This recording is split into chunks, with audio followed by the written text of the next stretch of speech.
Estoy cansado. Estuve enfermo todo el fin de semana. Me lo desperdicié todo entero, entero. Desastre. Hoy, primer día que salgo a trabajar. Qué desastre. Bueno, ¿dónde están ustedes? ¿También? No les ¿Dónde pregunté. estamos? En qué aspecto? ¿Físicamente? ¿Intelectualmente? No, intelectualmente pregunté. Y más o Rotos. menos. Estamos peleando. Bueno.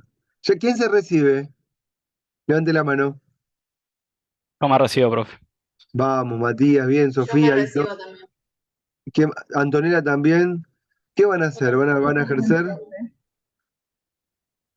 Sí, Eh, ya estoy sí, la ejerciendo, idea así es que que sí. seguiremos. Sí, yo también estoy en un estudio y no sé. No sé si quiero seguir ahí o encarar por otro lado. Qué tema la vida, ¿eh? Ah, esto va a tener que elegir. Igual está bueno poder elegir, ¿eh? Está bueno poder elegir. Hay mucha gente que no puede elegir nada, así que está bueno. Ah, el capitalismo. Bueno, el capitalismo fue lo que se empezó a gestar definitivamente con esta revolución, la francesa. Que la vez pasada habíamos anunciado, la última vez que me tocó, digamos, llegar a la puerta. No sé si le inicio el camino del Inca, 4 días, ¿quién lo hizo? ¿Nadie hizo el camino del Inca? Ah, háganlo. Muy bueno. Caminás 3 días, full, full, full, full, y el cuarto también es de caminata, pero el cuarto llegás y ves Machu Picchu. Y decís, la puta madre, qué bien que hice en caminar para ver esto. Más o menos el recorrido que estamos haciendo para llegar a la Revolución Francesa. Está bien, no les pude hacer la misma fantasía que yo viví cuando recorrí el Machu Picchu, pero, pero bueno, la onda es que esta revolución se disparó para todos lados. ¿Por qué? Y bueno, porque después de la Revolución Francesa, como fichas de dominó, van cayendo uno a uno las monarquías, se van restableciendo, pero ya nunca más va a ser lo mismo. Las monarquías absolutas mueren en realidad en la Primera Guerra Mundial, ¿cierto?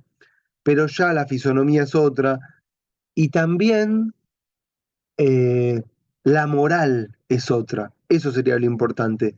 La moralidad es otra. La moralidad es burguesa. La racionalidad a partir de la revolución es burguesa.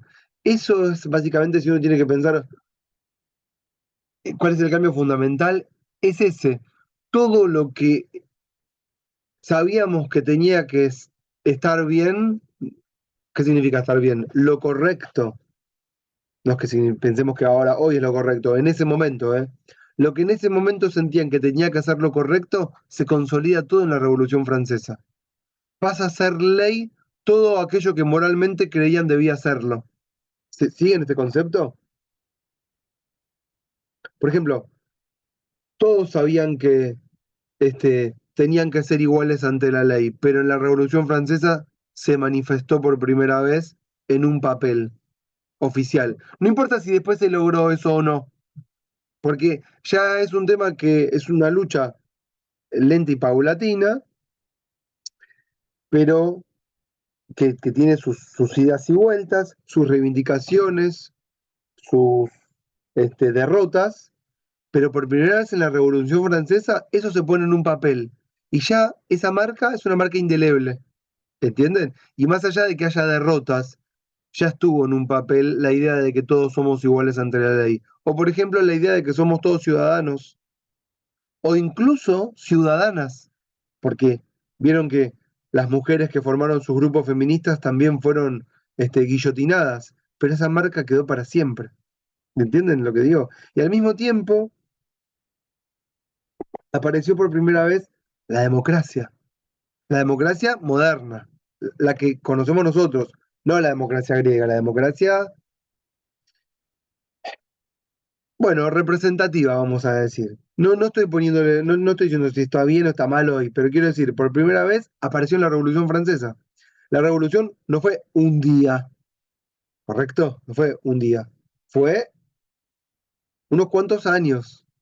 La revolución, para ponerla en fechas, la vez pasada les conté que eh, lo que nos dejan las puertas de Machu Picchu de la revolución fue la guerra de la harina, que el rey había puesto un ministro liberal que se llamaba Turgot, que llevó adelante reformas liberales que tienen que ver con dejar actuar al mercado y los precios, se fue toda la mierda, y terminó en represión. Ustedes saben que cuando las fuerzas del mercado se desatan, todo termina en represión. Es el único horizonte posible. Bueno, em, claro, esa guerra de la harina nos dejó en las puertas de la revolución, que empieza en 1789, con la convocatoria a los estados generales. Acá hago una foto para hacer la clase didáctica, miren. En mi cuadradito, ahí, eso es la apertura a la, a las sesiones generales de eh, ¿cómo se llamaba? De los estados generales. Era algo así como una especie de convención constituyente. Era el momento en donde el monarca del reino convocaba a todos los señores que conformaban el reino, ¿m?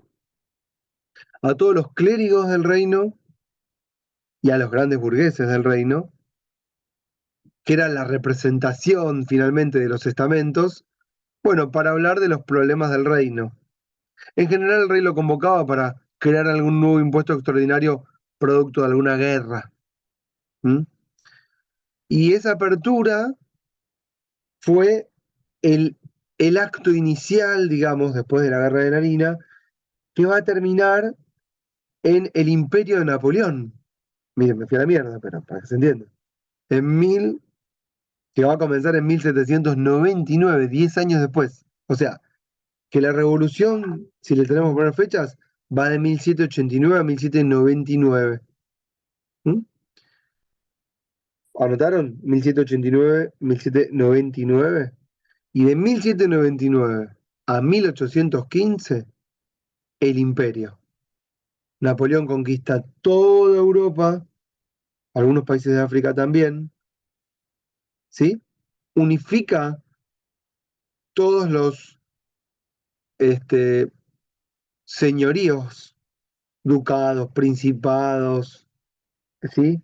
Repúblicas liberadas, eh, condados, lo que fuera. Los unifica a todos y crea o le da la fisonomía a lo que van a ser después los estados-nación de Europa. Y también Napoleón va a crear, de alguna manera, con la expansión del Código Napoleónico, 1799-1815, va a crear, por un lado, las bases del capitalismo moderno en cuanto al derecho privado, ¿correcto? La acumulación, todo eso que antes estaba prohibido por la iglesia ahora está permitido.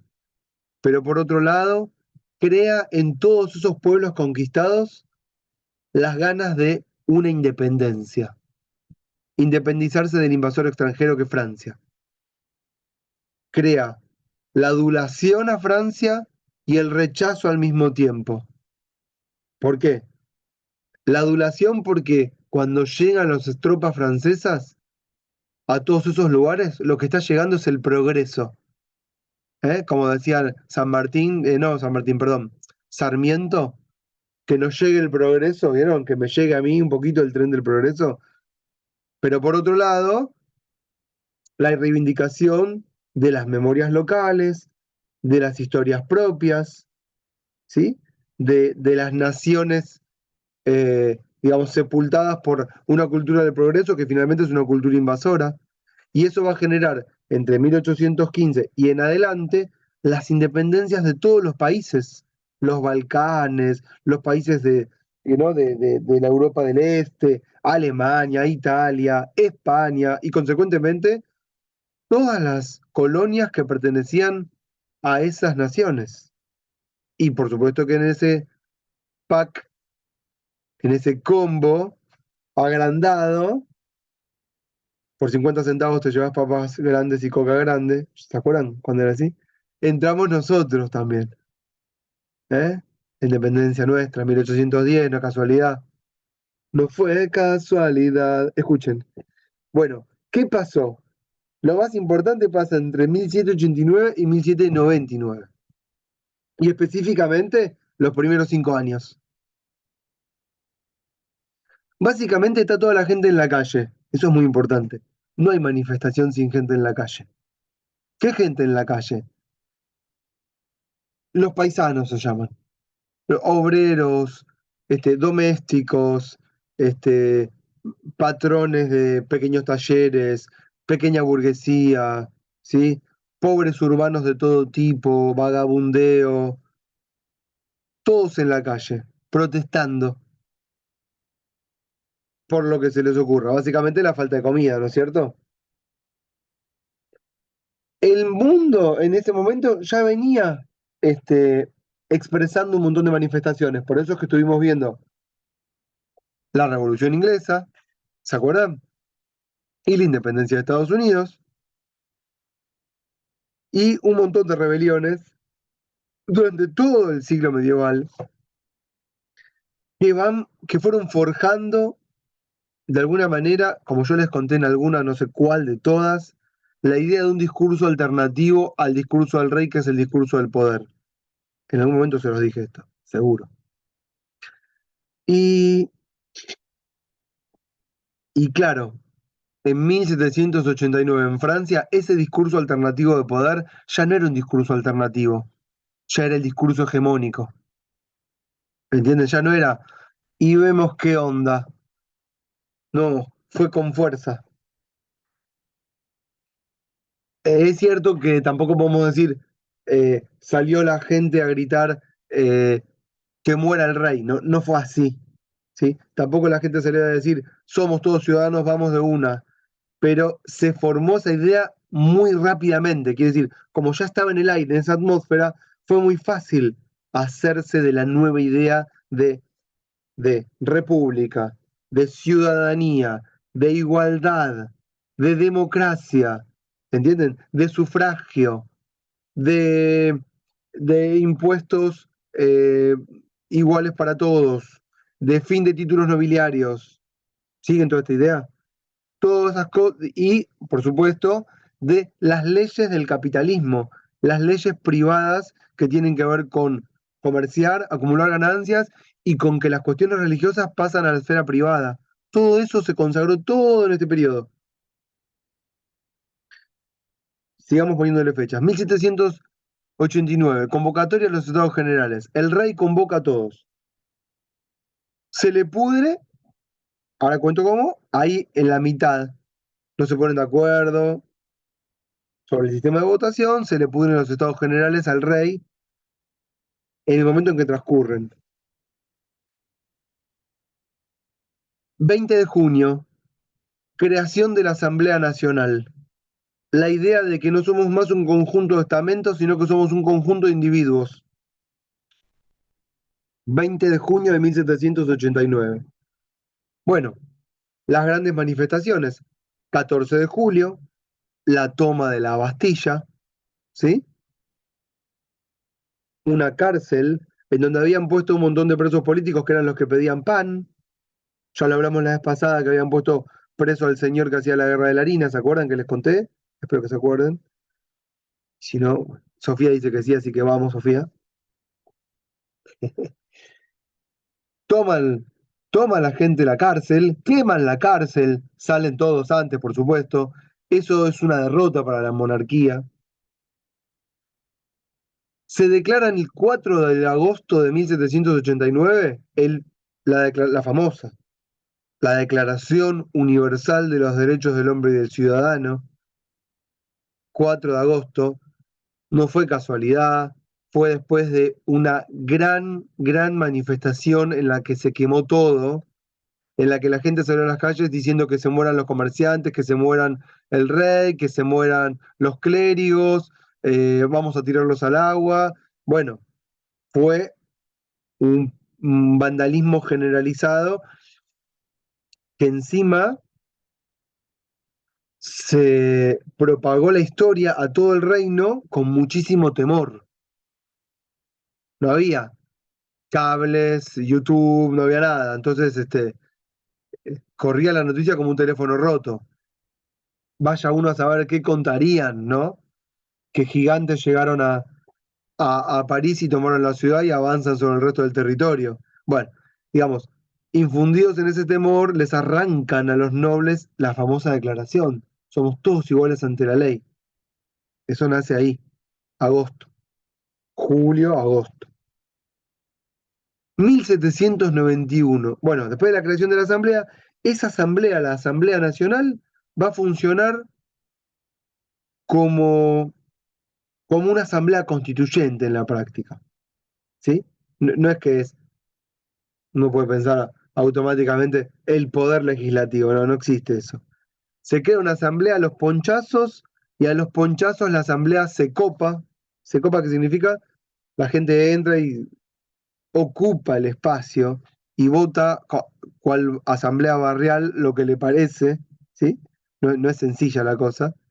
Y de esa asamblea van a surgir tres constituciones. Tres. Esto lo digo para no olvidarnos que estamos en la clase de constitucional, si no después me olvido. Tres constituciones. La primera constitución, 1791. ¿Quién la elabora? Uno que se llama Sieyès. Sieyes. ¿Lo tienen de haber leído en los libros de Derecho Constitucional? Es el tipo que crea el concepto de poder constituyente y poder constituido. Y también otro concepto, no Era el menor. abad, era un abad. Repetime que no escuché. No escuché, ¿eh? Era un... Estás muteado. O sea, un abad, un abad, un abad. Bueno, no importa. Ok. También, Sieyès, no sé cómo se dice en francés, creo que es Sieyès. Bueno, crea el concepto de, escuchen ahora, ciudadano de primera, ciudadano de segunda, o activo y pasivo. ¿Mm? Eso no cayó bien, no cayó bien, porque es como, bueno, ciudadano sin derechos, ¿entienden? Entonces, ¿para qué soy ciudadano? Me hizo acordar a los socios de Boca, vieron que hay socio pleno y socio adherente, que es pagás, pero para nada. Dale, dame algo. Bueno, no querían soltar, no querían soltar, hace una cancha nueva, no. Bueno, ¿qué pasó? Y bueno, tiraron abajo la Constitución de 1791 y en 1793 sancionaron otra nueva. Una nueva, esperen, 1791, en 1792 le cortan la cabeza al rey. Dato. Hasta ese momento, esa constitución, lo digo, pero tampoco tiene mucho sentido, pero lo digo, era una constitución que planteaba un régimen como el inglés. ¿Cómo era? Un sistema mixto que combinaba una monarquía y una burguesía que le imponía los tributos, ¿correcto? Entonces era un sistema mixto que no abolía, que claro, si bien se abolían en Francia los títulos nobiliarios, seguía habiendo una monarquía parlamentaria. Bueno, como había ciudadanos de primera y de segunda, los de segunda no podían elegir ni ser elegidos. Entonces, ¿para qué eran ciudadanos? Cuento un detalle ahora que después me voy a olvidar. Una forma de ser ciudadano que se inauguró en ese periodo fue incorporar o ser parte de las guardias nacionales. La ciudad, eh, cuando produce la revolución, entra en guerra con todas las monarquías externas, ¿correcto? Porque siempre hubo entre las monarquías una especie de cofradía y se ayudaban entre ellas cuando había algún foco de tensión que sofocar. Entonces, todos los ciudadanos, ¿en dónde materializaban el hecho de ser ciudadanos? Bueno, en las guardias nacionales, que eran los ejércitos que tenían que defender la ciudad del avance del invasor extranjero. ¿Entienden? Entonces se convocaba desde los sectores populares a copar y componer una fuerza que se llamó las Guardias Nacionales, y así se fue toda la población armando, armando en el sentido de que llenándose de armas, ¿sí? Y generando o aumentando aún más el nivel de violencia que ya se arrastraba de antes. Y que va a terminar, esto termina, ¿saben dónde termina esto? Mal termina. Termina la guerra mundial. Pero hubo muchos eventos, porque toda la población está armada. 1820, 1830, la Revolución del 48, la Comuna de París, y bueno, terminó todo mal. Pero en este periodo de creación de guardias nacionales, por un lado, la manifestación de la nacionalidad, la, ¿sí? La idea de que hay un ciudadano que es local y hay un extranjero al que hay que derrotar, que también es un poco el origen de los fascismos, que era la pregunta que quería hacer para la clase siguiente. Pero bueno, ser miembro de las Guardias Nacionales no te daba acceso ni a votar ni a poder ser elegido. Entonces en 1793, unos grupos que se llamaron, bueno, no sé si los conocen de nombre tal vez, este, los jacobinos, los amigos de la Constitución se hacían llamar, ¿sí? Eh, Eran dos grupos primero, después fusionados en uno. Bueno, toman la asamblea, declaran abolida la Constitución, le cortan la cabeza al rey y redactan una nueva Constitución, la Constitución de 1793. Esta Constitución es la Constitución Faro, la que dejó todas las ideas de lo que sería nuestra modernidad. Por ejemplo, una cosa sencillita, no sé, las formas semidirectas de democracia. Vieron que nosotros en 1994, medio al pedo, incluimos las formas semidirectas de democracia. Digo al medio al pedo porque están ahí como rulo de estatua esos artículos, ¿no? El 39, el 40, ¿los conocen o no? ¿Sí o no? Los tuvieron que estudiar. La iniciativa popular. Bah, está bien. Eso se planteó, se incorporó en la Constitución de Francia en 1793. Nos creíamos innovadores en el 1994, ¿no? 200 años después. O bueno, se incluye el sufragio universal masculino en 1793, sin importar si los ciudadanos son o no propietarios. Eso tomen nota, porque nosotros incorporamos el sufragio universal por ley en 1916, pero en la Constitución nuestra, 1994. O sea, recién en 1994 en la Constitución dice que el voto es secreto, universal, igual y obligatorio. ¿Sabían o no? No sabían. Artículo 37, del mismo modo, eso es en el 94 recién. Del mismo modo que recién en el 94 decimos que somos un país democrático. Quiere decir, estamos 200 años atrasados, más o menos. Bueno, hay más cosas de los jacobinos, pero esta experiencia terminó pésimo. Terminó pésimo. Y en 1795, que me lo dejo igual para el final, hay una contrarrevolución y en 1795 se redacta una nueva constitución que va a durar hasta que llegue Napoleón y forme un imperio. Porque la violencia nunca desapareció. Eso tal vez sería lo más importante. Y en algún momento la sociedad reclama orden. ¿Saben? Eso tal vez es lo más importante a tener como concepto. No sé si lo más importante, pero es importante. En algún momento necesitamos de un cierto orden, alguno. No se puede vivir en el desorden permanente. Genera angustia, no se puede proyectar. ¿Comprenden? Entonces, bueno, algún orden se impone. Por eso no es casualidad que después de momentos así aparezcan liderazgos superlativos. Bueno, el de Napoleón fue uno, el de Napoleón. Bueno, en realidad todo esto fue la introducción. Wow, ¿me están siguiendo? Bien. Sí, profe. Vamos, vamos, está bien. Em,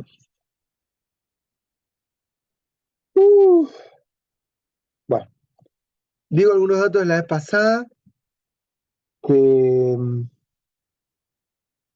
que no mencioné. Tengo tantas cosas para decir.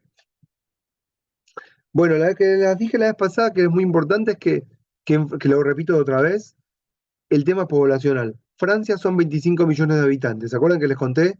Lo vuelvo a repetir para que lo retengan porque es muy importante. Ser 25 millones es prácticamente un país, ¿sí? Y los problemas de gobernabilidad son los mismos. Pero, bueno, las instituciones eran otras. La sensación de guerra y de violencia era moneda corriente, ¿no? Una cosa cotidiana. Mm, las rebeliones eran unas tras otras. Nadie sabía a dónde podía llegar la Revolución Francesa. Podía no haber terminado en nada. Podría haber terminado en un sofocamiento y listo, y pasar a otro tema. Eso no se sabe, ¿no? Cuando arranca.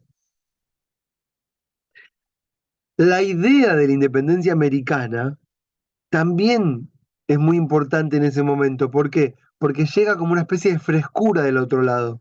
Nosotros ayudamos a los americanos a independizarse, ellos hicieron la democracia y nosotros no la vamos a hacer y vamos a continuar siendo un, un régimen antiguo donde todavía existen eh, títulos señoriales y privilegios de sangre, siendo nosotros que ayudamos a un país a rebelarse, a independizarse, y ellos consagran la igualdad para todos. Entonces eso es una inadmisibilidad, ¿cierto?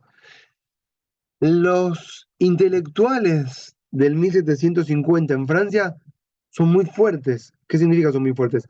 Hay muchas lecturas y en la circulación de textos, las ideas revolucionarias. Están Voltaire, está Rousseau, ¿sí? Hay muchas obras de teatro que ridiculizan a la clase noble, a los estamentos nobles, obras de teatro con mucho éxito, ¿sí? Que, bueno, ponen en evidencia la ridiculez de las instituciones tal cual se están viviendo. Las ideas que tiene Rousseau, que menciona Pizarro en el libro, son muy importantes. Por ejemplo, la idea que tiene Rousseau de la representación, eso lo menciona Pizarro en el texto que les dejé. Por ejemplo, Rousseau dice que la representación em, que tienen los americanos no sirve para nada, que lo único válido es que el pueblo vote todas y cada una de las leyes, y que lo que debería funcionar sería una democracia directa, nada de votar diputados que elijan por nosotros. Dice, los ingleses creen que son libres porque eligen diputados, pero en realidad una vez que los eligen, después pasan a ser esclavos. Y lo que tendrían que hacerse es que cada una de las leyes que se proponen sean votadas por toda la población. Esta idea pega muy fuerte. Rousseau era muy conocido, ¿sí? Muy adulado también. Y al mismo tiempo la idea que tiene Rousseau de la propiedad privada. ¿Les conté esta o no les conté? No lo recuerdo, profe. Discurso sobre el origen de la desigualdad de los hombres. Ese, ¿no? Hay un texto famoso de este autor que se llama Discursos sobre el origen de la desigualdad de los hombres. Un concurso que se hace de ensayos. Y Rousseau escribe su ensayo y es muy lindo porque es la historia de la humanidad. Eh, si un día están al pedo en vacaciones, se llevan ese discurso sobre el origen de la desigualdad de los hombres, entretenidísimo. Posta, te cuenta toda la historia de la humanidad desde el principio, desde que el hombre baja de los árboles, ¿vieron? Y te hace todo el recorrido y te muestra los momentos más importantes cuando el hombre descubre el fuego, la fascinación, se abriga, cuece la carne, qué sé yo, mil cosas. ¿Y cuándo se pudre todo? Dice Rousseau. ¿Cuándo se pudrió todo? ¿Saben o no saben? No saben. Todo se pudre, dice Con el Rousseau. hombre. ¿Cuándo? Con el hombre, cuando pasa del estado natural al positivismo, ahí se pudre todo. No sé cuándo sería ese momento del positivismo. No, el hombre ya era hombre, porque cuando el hombre baja del árbol, el mono baja del árbol y se para en dos patas y es hombre, ¿no? Bueno, no fue Cuando tan... cuando el hombre tiene que hacer el contrato, ahí que no quiere cumplir, mientras está en estado natural, todos se manejan como pez en el agua, pero cuando tienen que cumplir, ahí ya no hay quórum. Con el tema de la propiedad privada, ¿o no? École, ahí va. En realidad es con el tema de la propiedad privada, porque ¿qué pasa? También, esto también lo cuento porque es un reflejo de época, ¿vieron? Rousseau dice, éramos todos felices, vivíamos todos en colectividad y armonía, la gente cerca de las orillas de los ríos, ¿vieron? Hay de todo para todos. Y de repente un tipo viene, dice Rousseau, agarra un pedazo de tierra, lo parcela, lo alambró, no sé cómo lo delineó, y dijo, esto es mío. Y ahí Rousseau dice, y hubo otros estúpidos que le creyeron. Así lo dice, ¿no? Claro, entonces, y le contestaron, si eso es tuyo, entonces esto es mío. Porque ¿qué respuesta tendrían que haberle dado? No, eso es de todos, le tendrían que haber dicho. O no hay propietarios de las cosas. Hay una propiedad comunitaria, pero no. Otros le creyeron y dijeron, entonces, si eso es tuyo, esto es mío. Y empezaron a parcelar, ¿sí? Y se empezó a parcelar todo. ¿Vieron como ahora que de repente te venden un pedacito de la luna que se puso de moda hace un tiempo ya? Te dicen, cómprate un pedazo de luna. Hay una página web para comprar un pedazo Con de luna. bitcoins. Con Bitcoin, sí. Entonces, dice Rousseau, y ahí, en ese momento, en el momento en que se empezó todo a parcelar, ¿sí? Claro, empezó el periodo que no de progreso de la humanidad, sino de regresión de la humanidad, ¿sí? Empezamos a ser cada vez más infelices y empiezan a aparecer todos los problemas derivados de la existencia de la propiedad, la marginación, la pobreza, porque hay abundancia, entonces también hay pobreza, ¿correcto? La mala distribución y bueno, la envidia, la competencia, los celos, este, mm, Rousseau, dentro de los autores contractualistas, es un tipo contractualista distinto a el modelo iniciado por Hobbes. Ese no sé si lo tienen, porque Hobbes decía que había que pasar de un estado de naturaleza a una sociedad civil, ¿correcto? Una sociedad civil con reglas, vamos a decir. Eh, y Rousseau dice, ya estamos en la sociedad civil, tenemos que pasar a través de un contrato a formar un estado. El estado de naturaleza de Hobbes, que es un estado de inseguridad en el que puede ver sobrevenir lo peor es la guerra de todos contra todos, ¿sí? Para Rousseau es un estado perfecto, ¿entienden? El estado de naturaleza de Rousseau es hermoso. Lo que es una mierda es la sociedad civil, dice Rousseau. ¿Siguen este concepto? Entonces, tiempo después de este ensayo, va a escribir su famoso contrato social, en donde plantea, hagamos un contrato para lograr hacer algo un poquito mejor del contexto en el que estamos. Dice Rousseau, ya no se puede volver para atrás. Ya no vamos a poder eliminar la propiedad privada, pero no está buena la propiedad privada. No es como lo decía John Locke. ¿Entienden esta concepción? Y entonces el francés nace con esta motivación. La propiedad privada es mala. A otro te va a decir la propiedad privada es buena. Lo digo para que entiendan cuál es la idea que tienen en la cabeza. Y esto que está diciendo Rousseau, este ensayo, ¿con qué se corresponde? Con algo que en realidad está en la base de lo que fue la revolución y las revoluciones. ¿Cuál fue una de las primeras medidas de la Revolución Francesa, dentro de las varias? Una fue cambiar el régimen impositivo, ahí lo explico. Y la segunda, quitarle a la iglesia todas las funciones y pasarlas al Estado, ¿correcto? Todos los registros de nacimientos y muertes que estaban a cargo de la iglesia pasan a estar a cargo de entidades civiles. Pero lo más importante, todas las tierras comunales de la iglesia dejan de tener dueño, entonces pasan a ser reapropiadas. Eso es lo que está explicando Rousseau. La gente se está apropiando de las tierras de la iglesia, diciendo esto es mío. Algo así como si fuesen buitres, ¿vieron? Que están despellejando lo que queda de un muerto ahí que está tirado, que es Dios que murió. Eh, ese sería el gráfico si yo tuviese una pintura. O sea, la pintura sería un Dios muerto, simbolizando la iglesia, y unos burgueses medio monstruos malvados, con garras comiéndoselo. Horrible. Bueno, no me salió bien.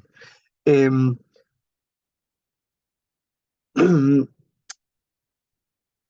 Estas dos ideas son fundamentales al momento de la convocatoria de los estados generales. Bueno, ¿qué son los estados generales? La institución donde el rey convoca a todos los estamentos del reino. Lo digo cortito y al pie, eran 1.300 burgueses y 1.200 entre nobles y clérigos. Repito, 1.300 burgueses de todo el reino y 1.200 entre nobles y clérigos. Es decir, cabeza a cabeza eran más la burguesía que los nobles y los clérigos juntos. ¿De acuerdo? Son convocados a los estados generales.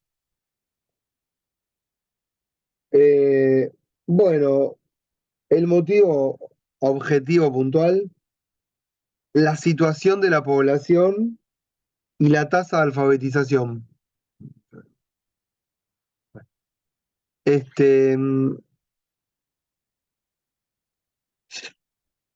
El rey hace circular unos cuadernos que se llaman cuadernos de sufrimiento, sería. En francés es cahiers de doléances. Serían como una especie de, lo digo porque se llaman así ahora, es como eh, una apertura a reclamos que hace el monarca para escuchar los padecimientos de la población, de sus súbditos. Existe desde tiempos inmemoriales. En Francia usan todo el tiempo esa expresión, cahiers de doléances. Es decir, cuando alguien quiere decir algo al presidente, le pone arriba ese título y le deja la demanda, ¿vieron? Me falta esto o aquello. Y siempre eran orales esos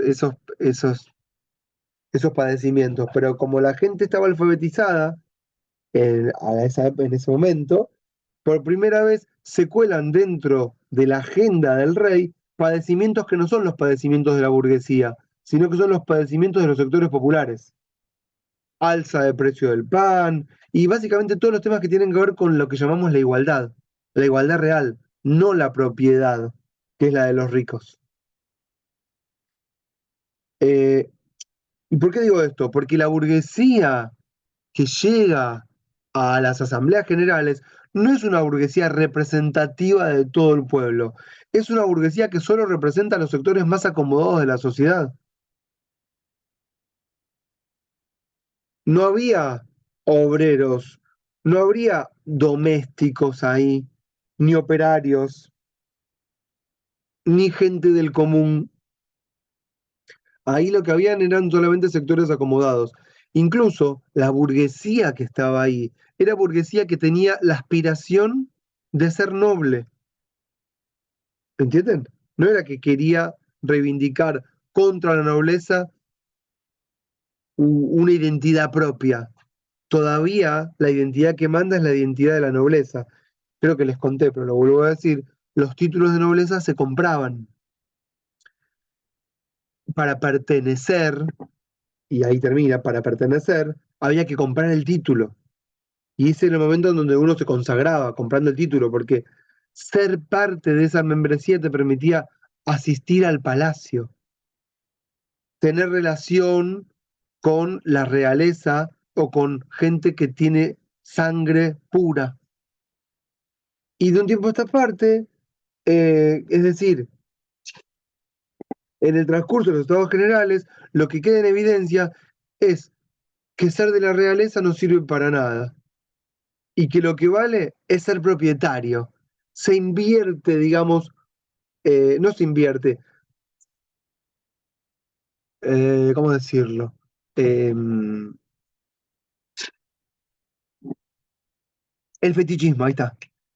El fetichismo, que sería algo fetiche, es cuando le damos a las cosas un valor mayor del que verdaderamente tienen, ¿no? El fetiche del título nobiliario deja de tener valor frente a lo que es, digamos, la posesión de bienes. Lo que vale ahora es la posesión de bienes y no el título. Les conté lo de la Cenicienta, ¿o no? ¿Tampoco les conté la de la Cenicienta? Ah, Dios. Pero conocen la historia de la Cenicienta. ¿Quién es la protagonista de la historia de la Cenicienta? ¿Me van a decir la Cenicienta? No, claramente que no. Que la protagonista superestelar de la novela es la madraza, o la madrastra, ¿correcto? Se come la obra. ¿Por qué? Porque ¿qué pasa con la madrastra? La madrastra tiene un título.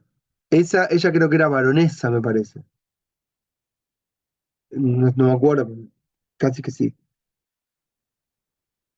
Y ella, el objetivo de ella es casar a alguna de sus hijas con el príncipe, ¿correcto? Porque para salvarse. ¿Para salvarse de qué, uno diría? Si ella con el título ya estaría. Pero el título no alcanza, lo que vale son las posesiones.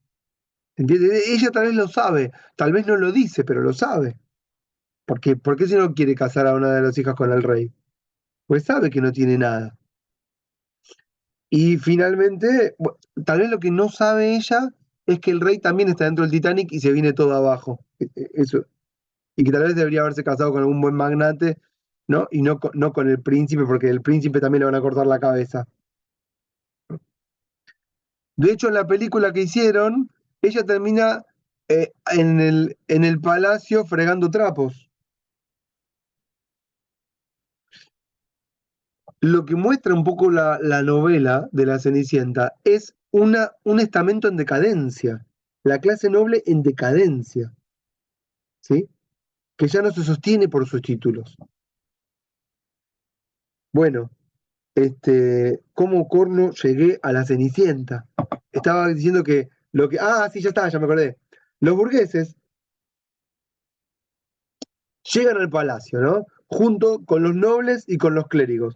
¿Cómo se sientan al principio en los estados generales? Van a decir, bueno, los burgueses con los burgueses, los nobles con los nobles. No, no se sientan así. Se sientan por región. Los de Nantes con los de Nantes, los de Rennes con los de Rennes, ¿entienden? Los de Burdeos con los de Burdeos. Y cada región se sienta con los suyos, porque ni siquiera hablan el mismo idioma. Porque cada lugar habla más o menos distinto. Más o menos se entenderán, no sé cómo.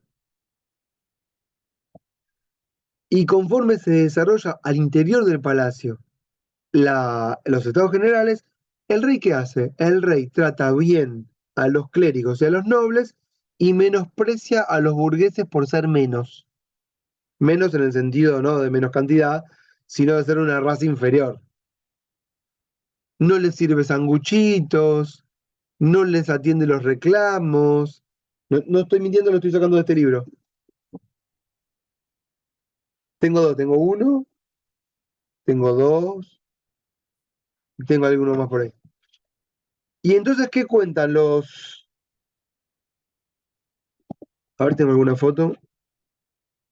¿Qué cuentan los burgueses? Los burgueses cuentan que todos, o sea, todos les mandan cartas a sus familias, a sus familiares, contando las peripecias que van ocurriendo dentro del palacio. Y todos cuentan lo mismo, que el rey los menosprecia. Acá está, miren, jacobinos. A ver quién es este. No, no me acuerdo. ¿Quiénes son? Moderados. No, pero bueno, tengo que desarrollarlo más lento. Tengo unas notas espectaculares. Buah, no importa. No las voy a mencionar porque me voy de tema. Em, Todos cuentan lo mismo, que el rey no los atendía. Entonces, un buen día se juntan todos adentro del palacio en una sala que se llama la sala de el juego de la manzana, y en esa sala del juego de la manzana, el 20 de junio de 1789, deciden crear una asamblea de individuos y terminan con esta idea de los estamentos y dicen, vamos a crear una asamblea de individuos todos iguales y vamos a terminar con esta lógica que es la que está imperando, que todavía no lo dije. Un voto por estamento era como se votaba en los estados generales, y un voto por cabeza es como se va a votar en la nueva Asamblea Legislativa. Ese es el origen de un voto por cabeza, ¿sí? En nuestro artículo de la Constitución, cuando dice que el voto es secreto, universal, igual y obligatorio. ¿Qué significa igual? Valen todos lo mismo. No hay votos que valgan más que otros, ¿entienden? Esta es la idea de democracia. Esto nace acá, en 1789. Y ahí se disuelven los estados generales y los burgueses convocan a todos los otros sectores a participar de la nueva asamblea. Y esa tal vez es lo que mayor simboliza que es una revolución, la creación de un nuevo órgano de gobierno. La asamblea es lo novedoso acá. No es cualquier asamblea, eso es una de iguales. Uy, me agarró un calambre. Espérenme. Ah, ya está. Bueno, ahora voy a acelerar porque son 6 y 7. Puedo estar con esta historia años. Bueno, ¿qué fue lo primero que declara la Asamblea antes de crear alguna constitución, antes de declarar el fin de los títulos nobiliarios, antes que todo por las dudas? El régimen impositivo. Ese fue lo primero. ¿Vieron cuando te dicen hay que hacer una reforma impositiva y nadie avanza más sobre el tema? Y todo el tiempo se dice, no, bueno, ¿cuáles son las medidas que plantea? Bueno, tenemos que hacer una reforma impositiva. Nadie explica. Yo quiero que sepan que una reforma impositiva, ya sea progresiva o regresiva o como les guste, pero cualquier reforma impositiva no se hace sin sangre. No hay reforma impositiva sin sangre. Yo creo que en ciencias sociales esa sería como una regla básica. Si querés reforma impositiva, va a haber sangre. Sí, bien. Está bien. No es verdad esto que estoy diciendo, porque las verdades en ciencias sociales son intersubjetivas, se construyen. Pero bueno, si hacemos la interpretación histórico, ¿cómo se llama? La de Maquiavelo, ni saben lo que estoy diciendo. histórico, ¿cómo era? Me olvidé el método. Histórico comparativo. El método histórico comparativo nos diría eso, que no hay revolución sin sangre. ¿Y qué hicieron? ¿Qué hizo esta revolución? Puso en su lugar a los nobles, los privilegiados. ¿Por qué eran privilegiados?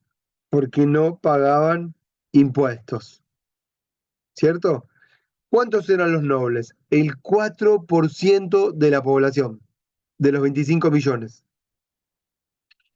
¿Qué oficio tenían los nobles en el momento de la revolución? Ya no tenían más tierras, eran todos acreedores del Estado. O sea que vivían de la usura, todos. ¿Vieron que las transacciones financieras no pagan impuestos? Esa- vi- esto es de esta época. ¿Qué me dice Romina? No leo, espera. Igual que la política. Sí, Igual que los políticos de hoy, exentos de todo, hasta de las malas praxis.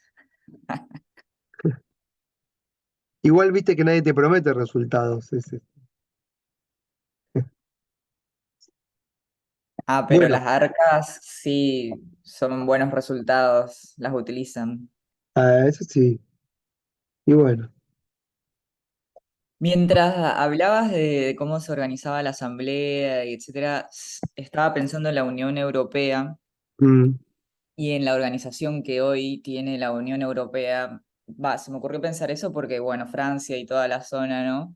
Y mm, cómo quedan los vestigios, digamos, de hace 200 años o no sé, para atrás, del sistema organizacional, ¿no? Y cómo se sigue manteniendo, obviamente con sus más o menos modificaciones, pero cómo se sigue manteniendo esa columna vertebral, digamos, de la organización y de la forma de votación, etcétera, etcétera, también. Y bueno, y pongo la Unión Europea porque la otra vez estaba viendo la forma organizacional y de cómo las localidades se van reorganizando para poder llegar, digamos, ¿no? Y también es así, y vos justo dijiste, eh, hablan todos distintos idiomas, nadie no entiende nada, pero van por el objetivo, digamos, de lo que necesita esa localidad o sobre un tema en particular, digamos, cuando tienen que hacer la votación, no sé, transporte, supongamos. Y pensaba, digamos, cómo se mantiene esa columna vertebral de, de hace tantos años. Nada, no, es que una reflexión. hay un autor que se llama Carl Schmitt, no sé si se los mencioné ya, dentro de tantos que voy mencionando, eh, que dice que la modernidad no inventó nada y que en realidad todos los conceptos de la modernidad son conceptos teológicos secularizados. Entonces, este, por ejemplo, el Parlamento Todopoderoso es Dios Todopoderoso, ¿sí? La excepción es el rayo, vieron la tormenta. Y ahí sí hay un montón de conceptos, pero en realidad con esto lo que te quiero decir es que, por supuesto, es difícil, es muy difícil la creación, la emergencia de nuevas ideas. Es muy difícil. O sea, en general son ideas recicladas, restauradas todo el tiempo. Cualquier cosa de historia que lean de cualquier época la asocian a cosas actuales todo el tiempo. Es inevitable. Eh, Y vamos por los impuestos del sí, 4% de que eran sí, sí, los... sí. Entonces, bueno, les decía que no hay. No, esto, ¿sabes por qué? ¿Saben? Porque yo me podía haber parado en otras cuestiones que también son importantes, pero como sé que son de económico, como se llama, derecho constitucional económico, quiero que quede claro que tal vez la Revolución Francesa, igual que las otras, pero esta también, fue un proceso de despojo, ¿sí? De tierras comunales que son reapropiadas. Y fue como empezar un nuevo juego capitalista con nuevas reglas, habiéndose todos reapropiado lo que pudieron antes de arrancar el juego. Algunos quedaron con mucho, otros con poco. Y ahí, este, en ese odio también que hay entre la nobleza que no paga ni los impuestos y los burgueses que son la carga del Estado, aparece esta primera medida que es la reforma impositiva, Y esto, que son de este tema, bueno, me parecía importante remarcarlo. Bueno, ¿cuáles son esos impuestos? O sea, los anteriores desaparecen todos y aparecen 5 impuestos que después pasan a ser 4. La contribución personal eh, y mobiliaria sobre los ingresos producidos por la industria y la renta. O sea que sería a la industria y a la renta. Después a, a la tierra, los terratenientes, un impuesto por la posesión de tierras. Mm, una patente que le ponía impuestos a los signos exteriores de riqueza, que ahora voy a decir otro y son parecidos, se juntaba con otro que se llamaba el impuesto a las puertas y las ventanas, que se tal vez podrían llegar a conocer. ¿Qué son los signos exteriores de riqueza? Como no había forma, no había declaración jurada, ¿vieron? Entonces, y además, también este es otro concepto muy importante. Solamente son sujetos pasibles de, de recaudación aquellos que son propietarios y los únicos impuestos que existen son impuestos directos. No hay impuestos indirectos como el IVA, ¿no?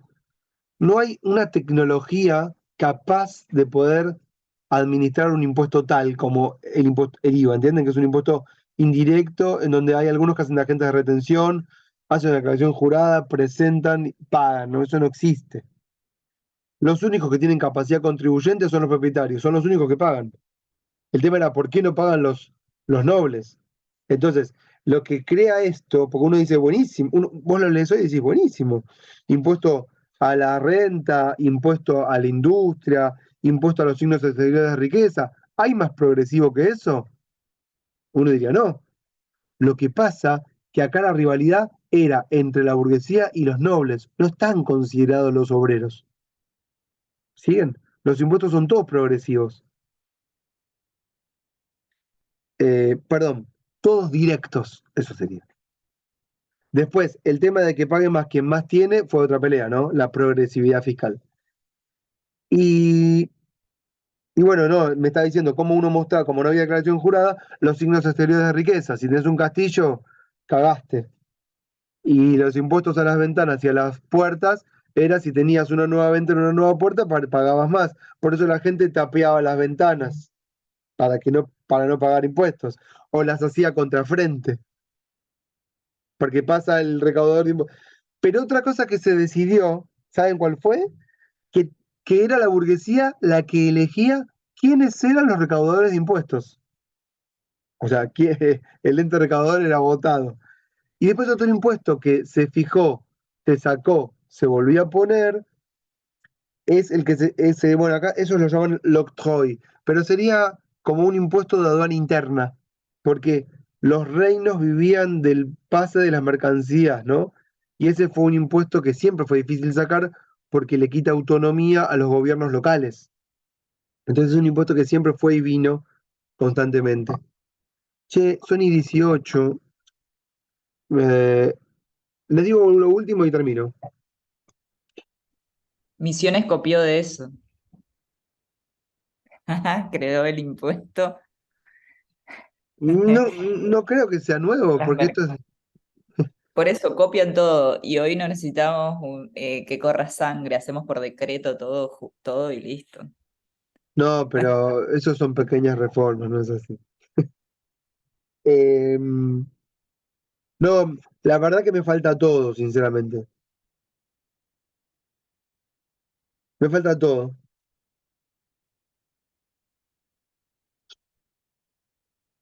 Buah. No, me falta todo. ¿Saben qué? Lo dejo acá. No, porque decir lo último no tiene sentido. Me falta hablar de los jacobinos, de los girondinos, de la ciudadanía, de Robespierre, del terror, de la Constitución de 1795, del COI. Bueno, eso me falta todo. Yo fue hago preguntas hasta acá. Me la puedo pasar hablando esto. Oigan, bueno, después les hago unas preguntas, ¿está bien? ¿Quieren Perfecto. decirme De acuerdo. alguna Una pregunta? consulta. ¿Se pueden responder por Word o hay algún requisito en especial? A mano, son a mano. ¿De verdad?